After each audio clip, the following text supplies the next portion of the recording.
আগে পাবে তবে তো কাজে যোগ দেবে। ডাক্তাররা কি আন্দোলন চালাবে তাহলে?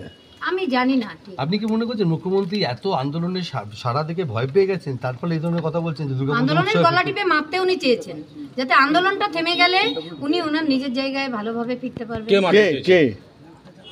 পুলিশ প্রশাসন, হসপিটাল প্রশাসন, সব প্রশাসনের তরফ থেকেই হয়েছে এটা।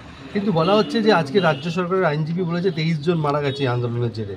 এটা কি এই ধরনের জিনিসের কি আন্দোলনটাকে লঘু করা হচ্ছে? এক মাসে 23 জন কেন, অনেক পেশেন্ট মারা যায়। আমি তো আমার মেয়ের ওই যখন বাড়িতে আসতো দেখতাম ওর গ্রুপে লেখা হতো এই পেশেন্ট মারা গেছে, ওই পেশেন্ট মারা গেছে। 23 জন কেন, এক মাসে অনেক পেশেন্ট মারা যায়, ক্রিটিক্যাল পেশেন্ট। সেটা 23 জন আন্দোলনের কি সম্পর্ক হতে পারে সেটা আমি মনে করি না। মুখ্যমন্ত্রী আন্দোলনকে ভয় পাচ্ছেন এই ধরনের কথা? আমি বলতে পারবো না, উনি কি পাচ্ছেন উনি জানবেন সেটা। দেখা গেল সুপ্রিম কোর্টের রাজ্যের আইনজীবী এরকম কথা বললে তাহলে মুখ্যমন্ত্রী আন্দোলন থেকে সরে আসতে বলছেন, এটা উনি আইনানুগ ব্যবস্থার হুঁশিয়ারি দিচ্ছেন। আপনারা পথে নেমেছেন, মানুষের সাথে আমরা পথে নেমেছি এবং পথে থাকবো যতদিন না বিচার পাবো, এটাই বলতে পারি। পথেই থাকবো।